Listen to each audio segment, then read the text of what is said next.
The headlines.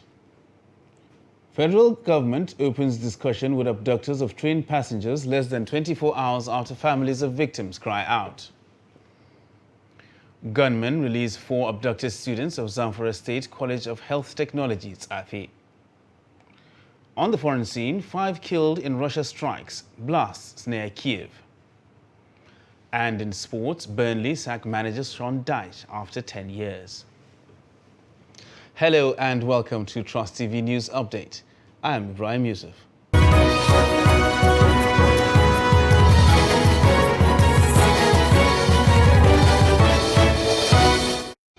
Now the news in detail. Relatives of the abductees of the Kaduna-Abuja train attack say the federal government has entered into dialogue with the terrorists to secure the release of the victims. The relatives of the victims said this at a press briefing in Kaduna. The report. It is over 2 weeks since terrorists bombed the Abuja-Kaduna rail line, killing 8 people and abducting scores. This left family members of the kidnapped passengers devastated, as no word came from the government concerning their abducted relatives. After a series of protests at different locations with no concurrent response from the appropriate quarters, they issued a 72-hour ultimatum to the federal government on Monday to ensure the release of their loved ones.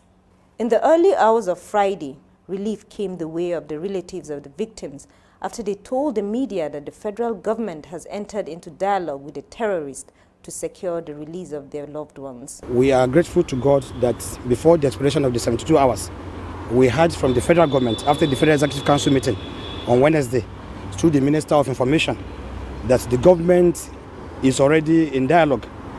They are already on top of the situation with what has happened, that the government is already discussing with the abductors of our relatives. So we are happy about that. We have noted it, we acknowledge it, and we appreciate their effort in this regard. What we want to add is that the government should speed up this process of discussion with them so that they can come out, released very soon. On the likely resumption of the train service by the Nigerian Railway Corporation, Dr. Jimoh wants the NRC to halt the decision until the victims are released. We believe the priority now should be how to get the people in captivity released. That should be the first and most important priority now, and this is what they should work on. The NRC should not be talking about reopening their services now when our people are still in captivity. Because what is the assurance that if they start services now, that people that will board the trains are safe? What measures have they put in place to guarantee the security of people that will patronize their services? It has been very difficult for us. Difficult for us, difficult for our wives, difficult for our, those that are, the husbands are in captivity, the wives have not been themselves, the children, the relatives, nobody has been at ease. It's a national thing. The whole country is in pain. The relatives of the victims want the government to put measures in place to avoid a recurrence of the ugly incident. Meanwhile, the 4 abducted female students of the College of Health Science and Technologies AFI in Zamfara State were on Thursday evening freed by their abductors. The Deputy Provost of the college, Jamilu Lawal, who confirmed the release via telephone, said they were freed unhurt. He said no ransom was paid before securing the freedom of the 4 female students who were abducted last Tuesday night in Tsafe town, headquarters of Tsafe local government area of Zamfara State. The Deputy Provost said the 4 female students have been taken to hospital for medical examination. And a policeman has been reportedly shot dead in Isiofia community in Agwata local government area of Anambra State. Isiofia is the community of the Governor, Charles Soludo. According to a source in the community, the gunmen stormed the junction where security operatives were stationed and opened fire. The spokesman of the Anambra State Police Command, DSP Ikenga Tochukwu, confirmed the attack, but said no policeman was killed. Tochukwu also said the incident did not happen in the community, but along the expressway, with 3 police officers sustaining injuries. He also said a vehicle was recovered with bloodstains, showing that the hoodlums suffered casualties. Community sources, however, insisted that the attack happened in Isiofia with a policeman shot dead. The United States has approved the sale of military equipment to Nigeria worth $997 million after lawmakers lifted objections over human rights concerns. The Defense Security Cooperation Agency, which announced the sale of the helicopters and related defense systems to the Nigerian military on Thursday, said the weapons include 12 attack helicopters, 2,000 advanced precision kill weapon systems guidance sections, and a night vision imaging system. Reports have suggested that the U.S. denied Nigeria's requests over human rights concerns by the military, a claim the federal government refuted. However, the United States said the sale of the weapons is part of efforts to boost security for Nigeria. Meanwhile, President Muhammadu Buhari says the executive arm of government will continue to respect the judiciary within the boundaries laid out in the Constitution in order to strengthen the country's democracy. Speaking on Thursday evening at the iftar dinner he hosted for the leadership of the nation's judiciary at the end of the daily fast, President Buhari said order and discipline in society can only be established when the law applies to all, irrespective of position or status. The Chief Justice of the Federation, Justice Ibrahim Tanko Muhammad, attested to the President's non-interference in judicial matters, adding that in all the years of the President being in office, neither he nor his appointees have come to ask for favors from the courts. The Chief Justice said is a mark of the President's maturity and political sagacity, adding that he is convinced that the same applies to other ministries and agencies of government. A statement from the Senior Special Assistant to the President on Media and Publicity, Garba Shehu, says Justice Mohammed assured the President that justices of the Supreme Court and judges across the court system were doing their best in handling cases before them. And the Nigeria Security and Civil Defense Corps, NSCDC, has reaffirmed its commitment to ridding Rivers State of illegal oil bunkering and ensure safety of critical national assets from economic saboteurs. This followed the arrest of 8 suspected oil thieves along with 8 trucks used in carrying out illegal activities in the state. The report. Command of the Nigerian Security and Civil Defense Corps in Rivers State, Abu Tambuwal, said the command has taken delivery of a gunboat donated by the state government to help boost operations against illegal oil bunkering. Tambuwal, who gave details of some achievements of the NSCDC within the week, said the command intercepted and impounded 8 trucks conveying suspected illegally refined diesel along Mbayama, the border town between Bayelsa and Delta State. The trucks were intercepted while the 8 suspects were making their way out of Rivers State. We are here at this very exhibit yard to launch the gunboat donated by the state government in its struggle to boost their operations on the waterways. I wish to call on all officers and men that these gunboats are delivered to make judicious use of the gunboats and also to uphold the gunboats to be an added value to their operations. Tambuwal also hinted that the NSCDC Commandant General Ahmed Abubakar Audi allotted a new ambulance to the command, which will be positioned at the Port Harcourt International Airport for use during emergencies. These ambulances will add more value to our efforts to curtail the problems and other emergencies that might emanate from various angles in the state.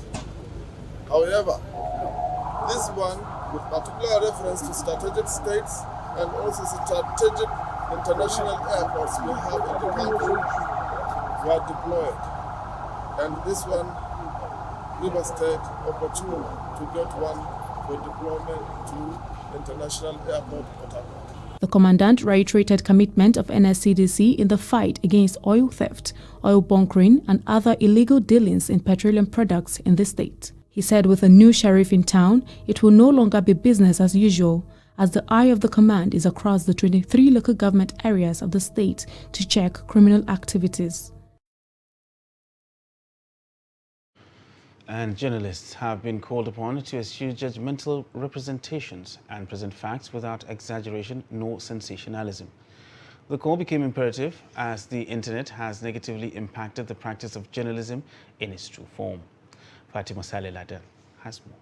A guest speaker, Samuel Arwan, who made the call at a seminar organized by the Kaduna State chapter of the Nigerian Union of Journalists Correspondent Chapel, said since Kaduna State is one of the states facing security challenges, it is pertinent for journalists to present only facts to ensure that reportage of violence is not exploited for pecuniary motives.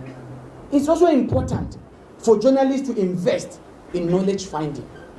But again, the media must be conscious that the future of our country, they have a role to play in shaping a better future for our country. And the media has a role to remember that as a journalist, I have been a beneficiary of integration. Today, the integration is not there. It is my duty to make sure that I do all that I can, to make sure that I play my own beat. He says the media has a vital role to play in promoting peace through effective journalism. As journalists, we have a duty. The peace of this country, the stability of our country depends on our ability. Everything that will happen will be shaped by us. But in a situation where journalists were not doing the right thing, our reporters are carried away or they are unshot of one interest or the other, there is going to be a problem. Stakeholders at the event agreed that the media has the crucial task of creating balance between protecting freedom of expression and preventing harm caused by unrestrained free speech, and enjoined practitioners to ensure that such balance is created during their reportage. Fatima Saleh-Laden, Trust TV News, Kaduna. The Kwara State government has organized a one-day capacity building workshop to educate politicians on the need to adhere to the provisions of the new electoral law in order to avoid legal issues that could arise after the election. Speakers at the event lauded the state governor for the initiative, which they believe will usher in credible and crisis-free election in the state. The report. The one-day capacity building is at the instance of the Kwara State government to further enlighten politicians on the provisions of the new electoral law. This initiative, according to some speakers, will guide the activities of political players in the coming general elections. We are going to leave here more knowledgeable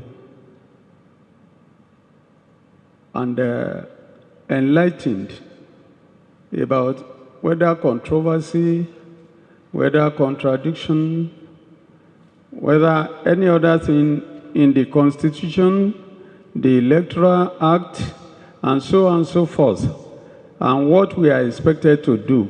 And now we'll be able to train our people so that they will not run foul of electoral law. The Electoral Law being passed and signed is an indication that the governor wants us to know deep inside the Electoral Act. The governor wants every political office holder, every critical stakeholders in the state to know inside of what is really happening. The guest speaker, who is a constitutional lawyer, called for strict adherence to the electoral law to enable them avoid litigation before, during, and after the election. If we are able to obey the rules and regulations related to the Code of Elections in our country, we shall always reap the reward for having done something well. And when we get to the top of the mountain, it is from only one view. The electorate can see what has been done transparently by the electoral umpire. The state governor, represented by his deputy, says the new electoral law has redefined how elections will be conducted in the country, as it will instill discipline and internal democracy. This gathering is very important for our party. As you may have noticed, the new electoral law has redefined how election is conducted in Nigeria. For political parties, the new electoral act calls for discipline and respect for internal democracy and the rule of law. It shuts the door against impunity of all kinds. Here is the way to go if we want our democracy to grow. Ignorance, according to him, is not an excuse, and urged politicians to study the act while also appealing to them to conduct themselves peacefully in the coming primaries. You're watching Trust TV News Update. Still to come after the break, how 22-year-old traditional barber makes a living. This and more after the break. Do stay with us. As the 2023 elections draw near, remember, evil prospers when good men and women only wish for peace, but never take a step to make peaceful elections happen. Are you a father? Are you a mother? What are you saying to your children as elections approach? Have you warned them not to let themselves be used to cause violence? Have you explained to them what the consequences of electoral violence might be? Do your part to make peaceful elections happen. Talk to your children. Protect them from unscrupulous politicians who want to put them in harm's way, while their own children are comfortable at home, within and outside the country. Let's join hands to make 2023 elections peaceful. This message is from the National Orientation Agency, NOAA.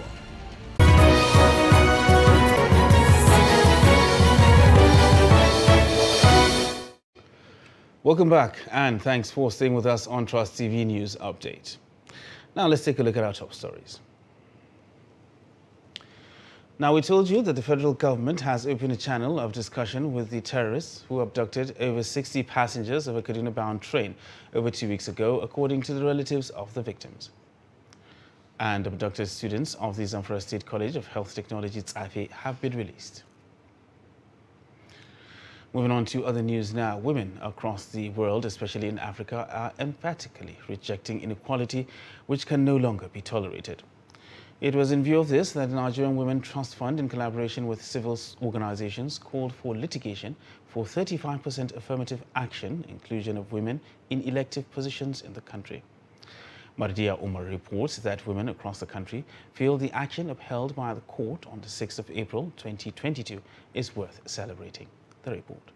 The press conference brings to the world the significance of the effort that has been made by Nigerian women through the legacy judgment of 35% affirmative action for women in Nigeria from the Federal High Court in Abuja, with Falana and Falana chambers providing probing support for litigation. The event was attended by the Minister of Women Affairs, representatives of the different civil society organizations, and other dignitaries. If there are three takeaways from this decision, is the fact that the court has affirmed the legality of affirmative action in Nigeria and has basically said that the right to equality is entrenched in the Constitution and must be respected.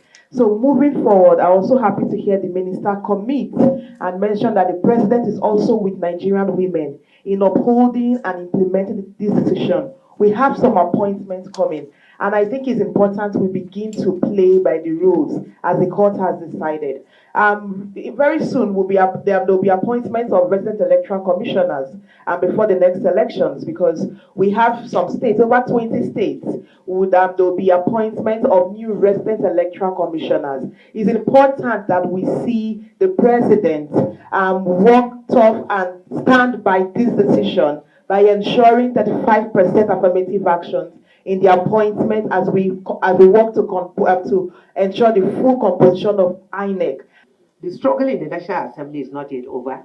We are still pushing, and I'm confident that we will get there. The last struggle before the call of the occupying us, when they got in, they gave them 7 working days, and it has lagged. We are hoping after this holiday, when they meet, we believe that some of the bills will pass through. We are also intensifying our advocacy, and it will not go in vain. I'm simply. The women say they will not rest on their oars as the judgment bets the need to intensify advocacy for inclusiveness in all levels of government, especially as the 2023 general election approaches. Equality, development, and peace. Mardia Umar, Trust TV News, Abuja. Meanwhile, some poor and vulnerable women in Zamfara State have caused a smile as food items were distributed to them to enable them observe the Ramadan fast with ease. The First Lady of the state, Aisha Mohammed, extended the gesture to over 10,000 women in each of the 14 local government areas of the state. The report. The holy month of Ramadan fast is a period where more privileged Muslims are expected to assist the less privileged and vulnerable ones within their localities as a way of assuaging the difficulty they would have had during the month. Doing this will attract Allah's blessings and build the bond of love, unity, and peace among the people. It is in the light of this, the Zamfara State's First Lady, Aisha Mohammed, distributed food items to over 10,000 poor and vulnerable women in each of the 14 local government areas of the state.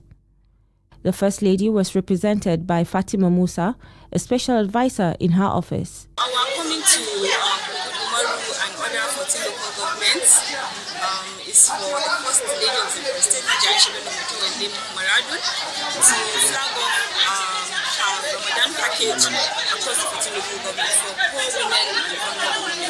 Especially this holy month of Ramadan, we know that everybody is striving to ensure that once they break their fast, they have something very tangible and very healthy and nutritious to break their fast. So the First Lady has decided that this is a very good initiative for her to help women, support them with grains that will help these women to be able to break their fast with ease. Some of the beneficiaries thanked the First Lady for the show of love and prayed God to continue to protect her and people of the state, especially from insecurity.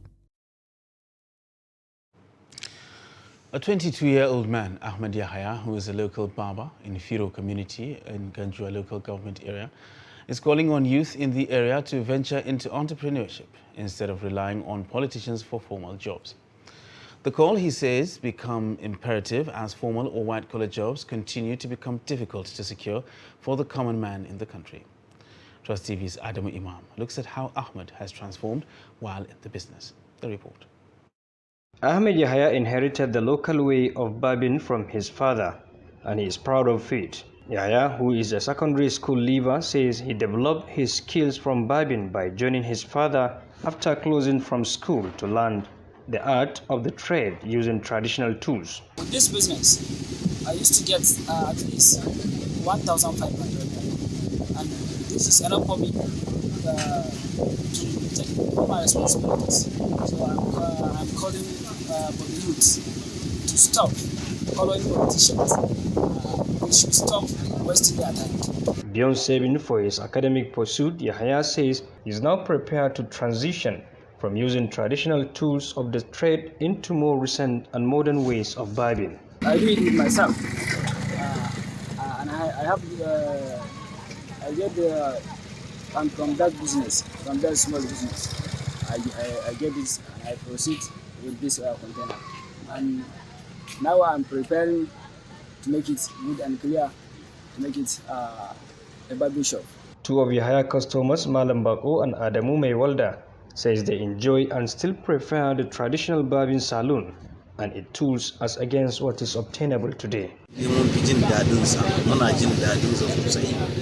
We enjoy this local barbing because it removes all the dirty in our heads. So also they usually wash the head thoroughly with local chemicals, no rashes. That is why we prefer this to that of modern ways of using clippers nowadays.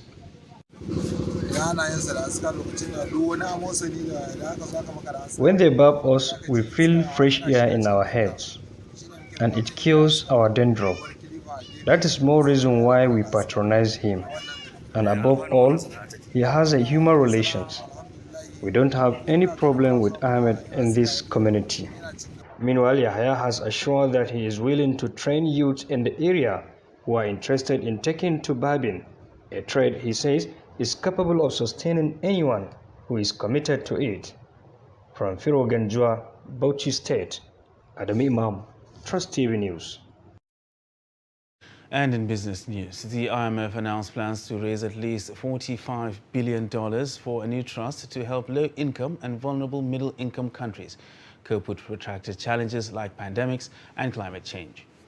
According to the World Bank collection of development indicators, Nigeria is among lower middle-income countries, with a gross national income (GNI) per capita of $2,157 in 2019. The Washington-based Crisis Lender Resilience and Sustainability Trust will come into effect May 1st and is in addition to a $650 billion boost to reserve assets called Special Drawing Rights allocated earlier this year. The spring meeting will take place virtually from April 22nd to 25th. The goal of the trust is to redistribute funds from wealthier countries to more vulnerable ones as members look to support global economic recovery from the COVID-19 pandemic. Around three-quarters of the IMF's 190 members will be eligible to borrow from the new tool, it estimates. And now a quick look at the foreign scene, where Ukraine on Friday said that Russian strikes had killed 5 people in the east of the country after President Volodymyr Zelensky said Moscow's forces were aiming to destroy the region. In a report issued by the presidency, Kyiv said 2 people had been killed and 2 more wounded in the eastern Luhansk region, while another 3 had been killed and 7 wounded in the neighboring Donetsk region. The presidency said fighting was continuing along the entire front line in Donetsk. In a late-night address on Thursday, Zelensky said Donbass is the main target for Russia. The statement added that explosions were heard in Vasilivskiv area outside the capital, that air defenses had been activated. And now in sports, where Premier League side Burnley Football Club have parted ways with English manager Sean Dyche after being at the helm of affairs of the club for almost 10 years. The club also confirmed the axing of assistant manager Ian Warren, first-team coach Steve Stone and goalkeeping coach Billy Mercer. In a statement by the chairman, Alan Pace, the club decried the disappointing results of this season and added that with the 8 crucial games of the campaign remaining, a change is needed to give the squad the best possible chance of retaining its Premier League status. Pace said the process of replacing Sean has begun and further announcements will be made to supporters in due course. Dyche held the record of the longest-serving manager in the Premier League, overseeing one of the most successful periods in the club's history.